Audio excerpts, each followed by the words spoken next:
Monsieur le Président, le Grand Louvre a été l'une de vos premières décisions d'ordre culturel puisque vous l'annoncez dès le 24 septembre 1981. Quel était pour vous le sens de cette décision très spectaculaire pour les gens du monde de la culture et qui avait été éludée jusqu'alors par vos prédécesseurs? J'étais quand même un habitué du Louvre. J'avais appris à connaître la façon de le visiter, alors que j'étais encore assez jeune. Et je me désolais à mesure, tout en aimant naturellement le climat, l'atmosphère, des incommodités, de la fatigue engendrée par ces visites, de la discrétion de l'entrée, de cette espèce de parking sauvage qui se trouvait sur la place Napoléon, de ces arbres lépreux qui s'appelaient squares, d'un passage que j'imagine des gens prudents n'auraient pas aimé traverser la nuit. Tout ça, le Louvre. Et pour visiter ce beau musée, qui était déjà un très beau musée, qui ne m'a pas attendu pour être un très beau musée. Bien entendu, je n'avais pas de dessin particulier, ne sachant pas, n'imaginant pas que je serais un jour en mesure de corriger mes impressions. Et c'est une conversation avec l'un de mes amis, Louis-Gabriel Clayeux, que j'ai d'ailleurs plus tard chargé des dations, je ne sais pas si vous vous souvenez, et qui était un des véritablement les meilleurs experts en peinture contemporaine, qui, au cours de repas que nous prenions ensemble, que nous prenons toujours ensemble, m'a dit « Mais pourquoi laisser le Louvre dans cet état ? Pourquoi maintenir ces administrations? Pourquoi ne pas lui donner sa pleine expansion? C'est une décision, m'a-t-il dit, nous étions camarades étudiants il y a donc bien longtemps, nous nous tutoyons, que tu devrais prendre. » Ça m'a préoccupé et quelques jours après, j'ai décidé de faire la déclaration que vous savez. C'était une déclaration vraiment personnelle et une pas décision... Tout à fait, je viens de vous le dire, pas tout à fait, puisque l'idée précise m'en a été suggérée par Clayeux. Mais ça a rencontré mon sentiment. C'était un dessin assez considérable. Et quels moyens avez-vous dû mettre en œuvre pour passer de l'idée à la réalisation? Et quelles raisons vous ont fait choisir un maître d'ouvrage comme Émile Biasini par la suite? Bien, pour la mise en œuvre, disons que j'en avais le moyen.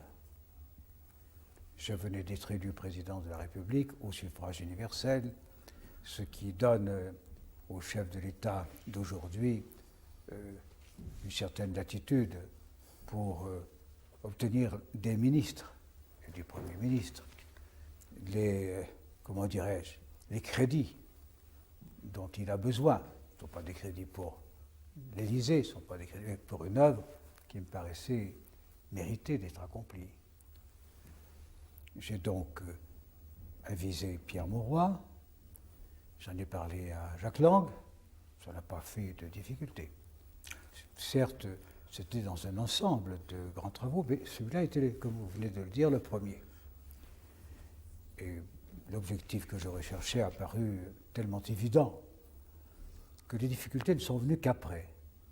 Car il m'est arrivé de le raconter en plaisantant, mais ça n'est pas moins très sérieux, que j'ai dû rattraper les crédits en question pratiquement tous les 6 mois, et pendant toutes les années qui ont suivi.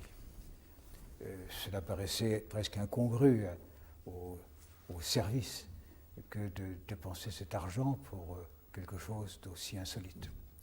Alors, pourquoi ai-je pensé à Biasini?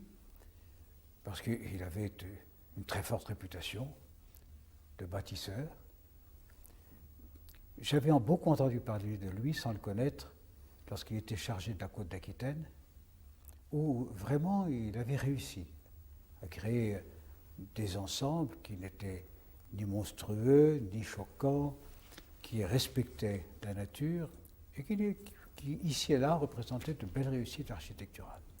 En plus, je connaissais sa qualité principale, dont on m'avait parlé, c'est celle de, j'emploie souvent l'expression qui n'est pas toujours très apparemment aimable, d'un bulldozer, que rien n'arrête. Et il connaissait bien l'administration. Donc j'ai choisi Émile Biasini. qui a amené Yao-Ming Pei. C'est lui qui m'a suggéré Pei. Je connaissais déjà certaines œuvres de Pei. J'avais vu la fameuse aile du musée de Washington. J'avais également rencontré quelques-unes de ses œuvres à travers le monde. J'avais trouvé très impressionnant. Et j'étais ravi que ce nom vienne à l'esprit d'Émile Biasini. Et comme c'est le seul grand travail, le seul des grands travaux dont j'ai décidé moi-même quel serait l'architecte, sans formalité excessive, j'ai choisi Pei.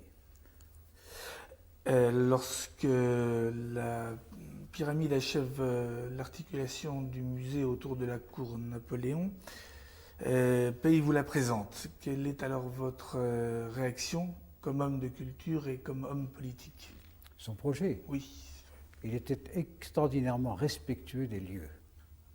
Il était audacieux par certaines formes d'action. Respectueux des lieux, j'ai rarement vu un architecte aussi sensible à la majesté du Louvre et à son histoire. Et il ne voulait en rien l'offenser. Bien entendu, ça a rencontré mon sentiment.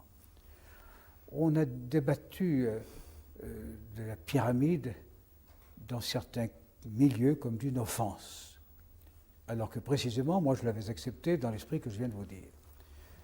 Mais c'est difficile d'admettre des situations nouvelles. D'autant plus que beaucoup de ceux qui en ont parlé ou qui ont écrit là-dessus ont raconté des histoires. Le Louvre tel qu'on le connaît, si vous acceptez la cour carrée sur une partie, n'est pas c'est le produit des siècles, bien entendu, dans sa conception générale. Mais architecturalement, comme vous le savez, le gros du travail a été fait, en tout cas pour la cour Napoléon, a été fait à la fin du Second Empire et au début de la Troisième République. Ce qui n'a rien de péjoratif dans ma bouche, car je pense qu'ils ont fait de grandes choses à cette époque. Puis une certaine continuité. La République a eu la sagesse de garder les architectes du Second Empire. Bon, enfin, ça n'avait pas le caractère sacro-saint, l'œuvre de Catherine de Médicis, la commune s'était chargée de régler son compte. Et d'autre part, l'œuvre de Louis XIV, en remontant jusqu'à Philippe Auguste, on pouvait en effet me renvoyer toute l'histoire de France à la figure. Bon, ça n'avait pas beaucoup de sens. Le problème a été pratique, et je considère très souvent que les problèmes esthétiques relèvent essentiellement de la pratique. Est-ce qu'un objet est pratique? Est-ce qu'il sert à quelque chose? Et l'idée de la pyramide n'a pas surgi comme ça du néant. Il fallait entrer d'une façon infiniment plus commode que les lieux que vous avez connus sans doute auparavant. Les spécialistes que nous avons consultés ont dit que la seule façon rationnelle d'opérer, c'est de creuser au centre de la cour du Louvre pour ensuite répartir les escaliers, les escalators, enfin tous les moyens de communication, entre les différentes collections. Donc, au centre de la cour Napoléon, on creuse. Mais si on fait simplement un souterrain, une grande salle souterraine, qu'est-ce qu'on fait? Une grande gare de métro, une immense gare de métro. Vous voyez ce que ça peut donner. Avec le manque d'air, on ne pouvait pas creuser très profondément à cause du cours de la Seine. Il fallait donc imaginer autre chose qui puisse projeter la lumière de jour à l'intérieur de cette salle. Bon, alors là, il n'y a pas 36 idées. Hein. Ça pouvait être une coupole, ça pouvait être des verres translucides à la hauteur du sol, ça pouvait être... Enfin, c'était une pyramide. Et lorsque M.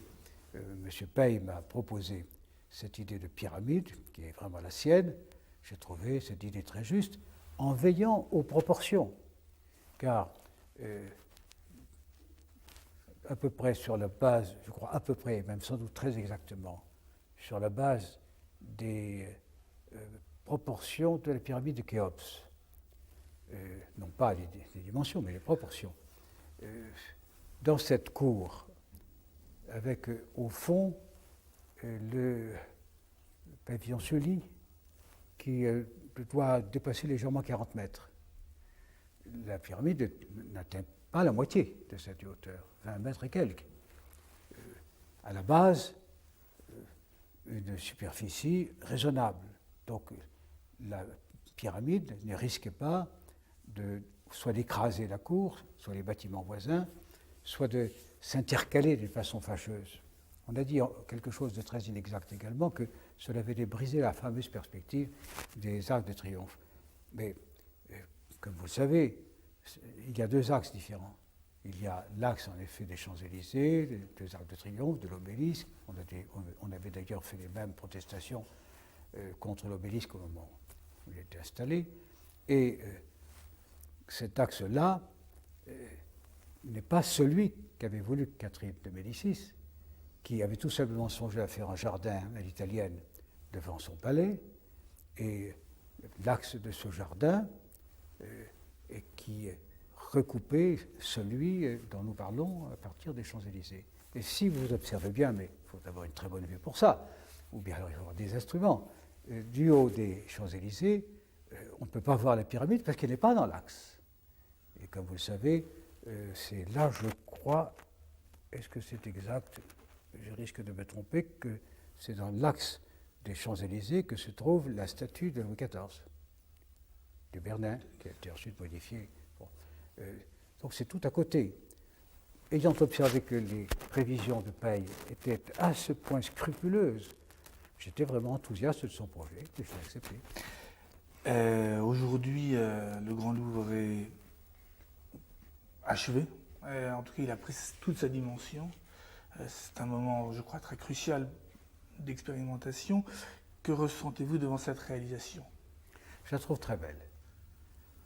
Je n'avais pas prévu, lorsque j'avais accepté le projet, à quel point toute l'œuvre souterraine serait si remarquable. On avait surtout discuté de tout ce qui se verrait à l'extérieur, c'est-à-dire la pyramide et les bassins. Mais le travail qui a été fait en souterrain, les coffrages de béton admirablement choisis et soignés, et puis la démarche qui conduit à la base de l'ancienne tour du Louvre, les découvertes que l'on fait à travers cet itinéraire d'une large partie de l'histoire de France, plus l'ensemble des dispositions tout à fait modernes pour communiquer avec les étages supérieurs, plus l'auditorium, plus les commerces, plus, enfin bon, tout ça fait un ensemble que je trouve très beau, que je serais très heureux de voir là, dans quelques jours, au mois de novembre, au moment de l'inauguration. Vous n'avez pas visité les 12 fois le chantier? J'ai visité plusieurs étapes du chantier, mais je ne connais pas comment dirais-je, l'allée commerciale. Oui. C'était il y a quelques semaines simplement, et je n'ai pas voulu accumuler les visites de ce genre. Si, je suis allé constamment voir ce que devenait cette construction. Mais le travail, non pas achevé, mais le point d'achèvement auquel on se trouvera à la fin du mois de novembre, vaudra la peine d'être vu. Que représente pour vous ce qu'on peut appeler aujourd'hui la dimension urbaine du Louvre? Son insertion dans la ville? Il me semble que là, on se trouve devant un complexe urbain qui devrait être plus tard, naturellement, mis en harmonie. Je me suis aperçu, moi qui habite Paris depuis que j'étais étudiant, c'est-à-dire depuis 1934, je n'avais pas compris à quel point le Palais Royal et le Louvre étaient liés. Et bien d'autres jardins ou monuments, c'est un ensemble qui peut devenir tout à fait cohérent pour peu que l'on facilite le passage de l'un à l'autre. Et il y a là une circulation au cœur de la ville qui est vraiment exceptionnelle. C'est un de vos soucis? Non, c'est une espérance. J'espère qu'un de mes successeurs y songera.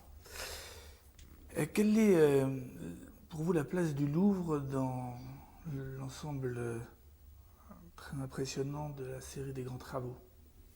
Les grands travaux, on les place toujours à Paris, ce sont les plus visibles, on pourrait dire pour certains d'entre eux les plus voyants, pas forcément une expression heureuse, mais il y en a beaucoup en province, il ne faut pas oublier cela. Et en effet, est-ce que le Louvre était pour moi important au milieu de quelques cinquantaines de réalisations, certaines très importantes, d'autres moins, mais toutes intéressantes. je ne voudrais pas être injuste pour les autres, mais c'est celle qui me va le plus droit au cœur. Votre première décision. C'est celle à laquelle je tenais moi-même, vraiment. Un certain nombre de grands travaux réalisés sous mon premier septennat, ou achevés sous le deuxième, ont été conçus par mes prédécesseurs, en particulier par M. Giscard d'Estaing.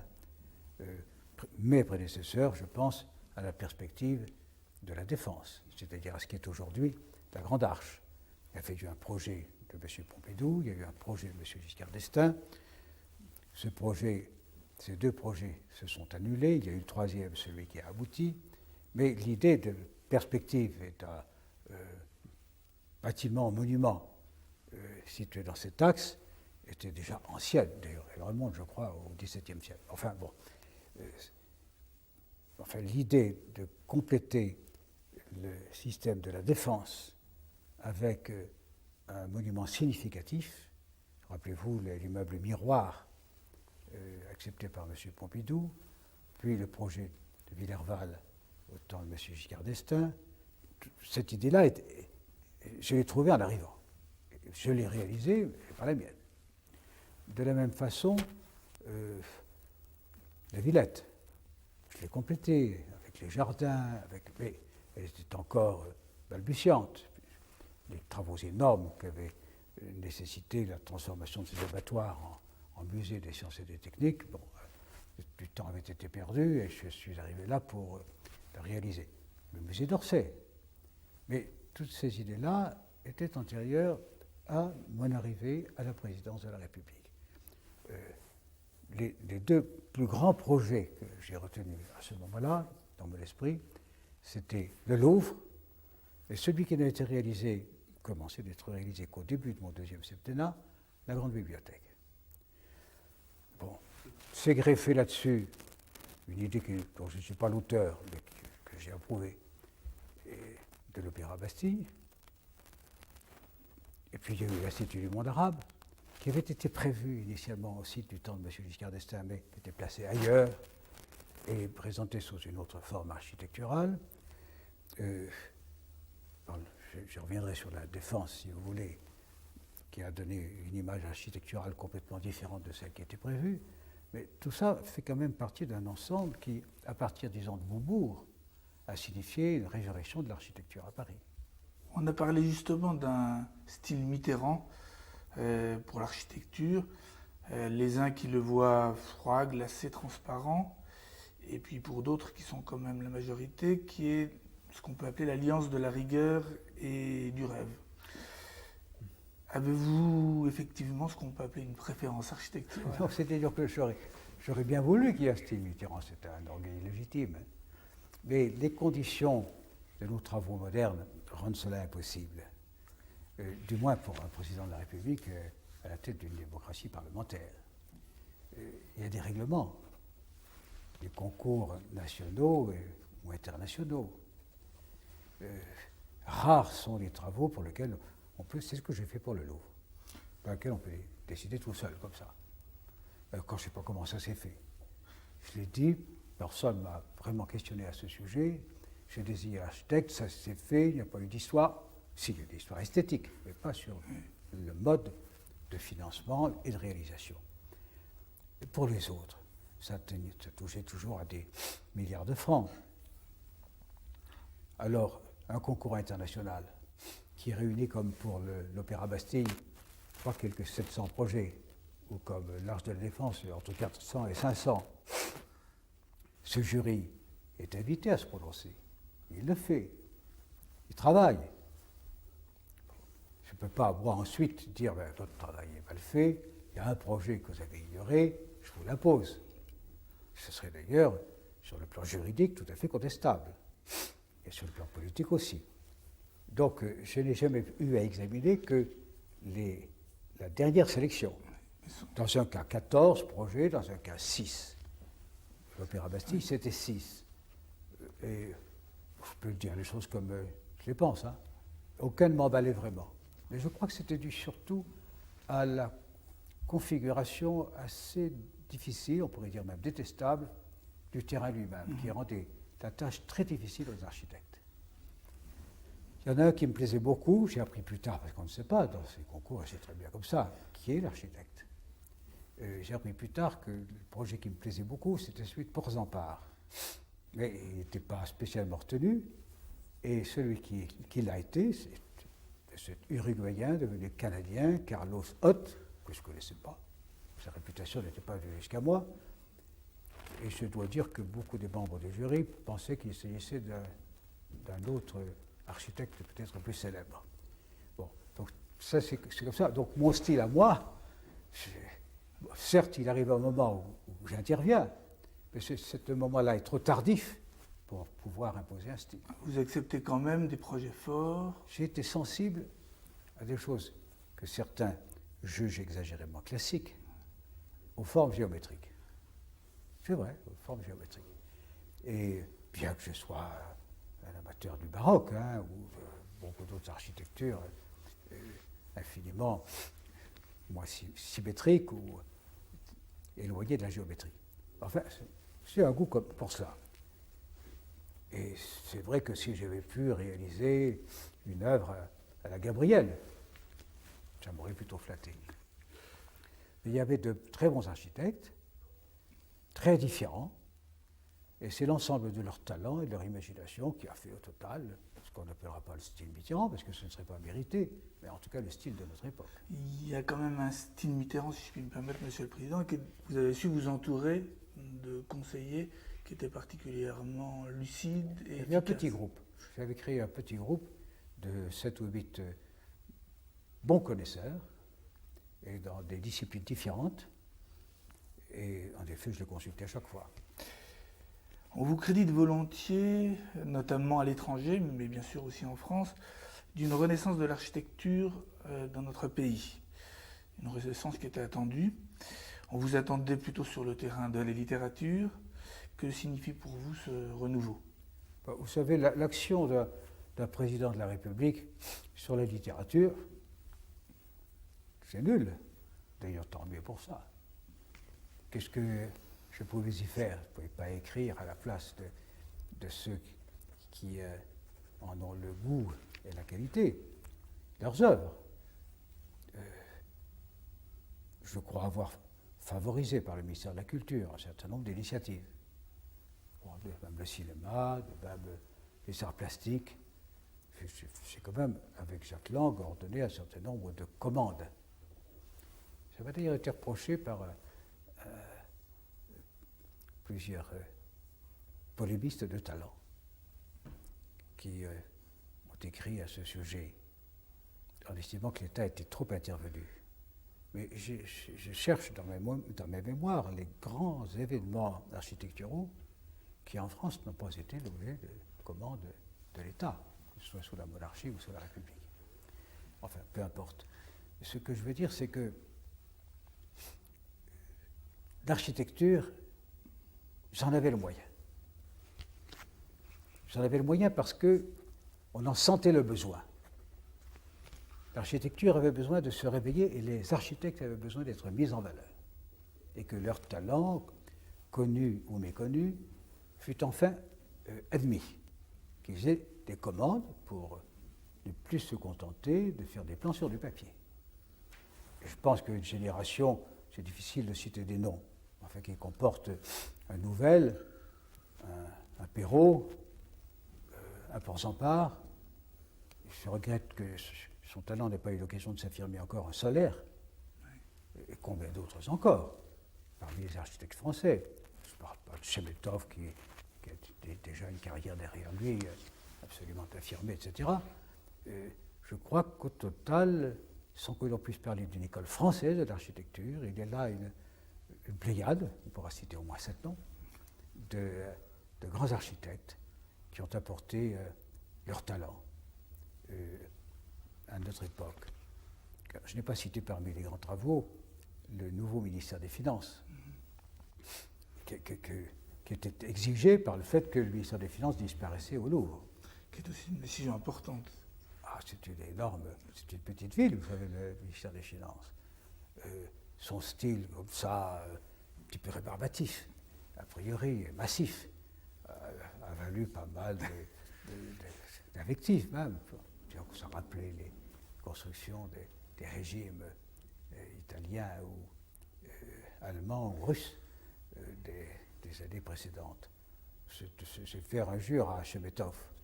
Mais c'est vrai qu'a priori, ce n'était pas le type d'architecture qui m'enthousiasmait. Mais j'en ai discuté avec les architectes et ils m'ont convaincu du bien fondé de leur projet. Maintenant, vous attendez la fin de la Bibliothèque de France? Oui, oui. La Bibliothèque de France m'importe beaucoup. Il y a eu aussi un concours assez limité. Je crois une quarantaine de projets que je suis allé voir minutieusement, à l'état de maquette. Et finalement, mon choix était celui qui a été adopté, mais je n'ai pas eu besoin de l'imposer. Il a été adopté, je crois, à l'unanimité par le jury chargé de cela. C'était le projet de Perrault. J'en voyais bien les inconvénients. Encore des tours, je n'ai jamais été fanatique des tours. Quoique j'aimerais bien que celle de Nouvelle se fasse à la Défense. Ça, c'est autre chose. Je trouve que c'est un magnifique projet. Enfin, dans Paris, comme ça, mais l'idée de cloître, dont on avait beaucoup discuté avec Biasini, c'est-à-dire d'un lieu où tous les chercheurs pourraient non seulement disposer de salles très adaptées à la réflexion et au travail, à la lecture, mais aussi un jardin, un grand jardin, celui de la Bibliothèque de France, correspondra à la superficie du Palais Royal.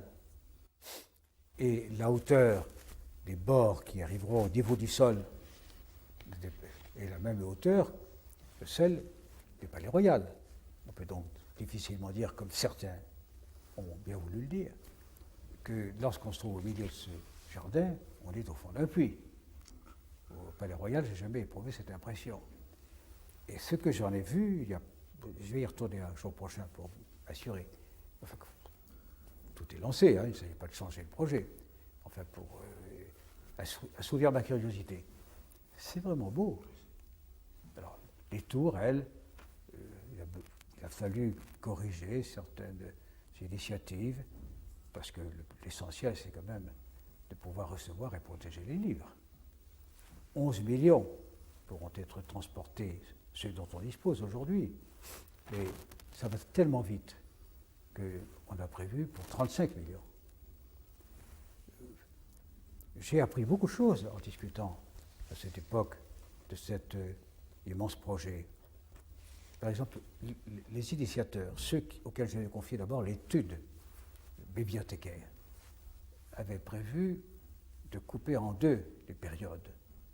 Non pas celle qui nous ramènerait à la période avant l'imprimerie et avant Gutenberg, mais celle d'avant 1945 et d'après 1945. Et à cette occasion, je me suis rendu compte que la production imprimée depuis 1945 était quelque chose de colossal, qui suivait une courbe ascendante dont on ne peut même pas mesurer exactement l'importance aujourd'hui.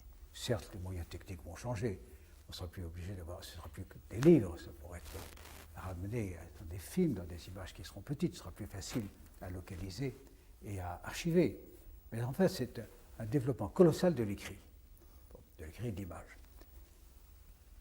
Je crois que les 4 tours permettront une conservation correcte.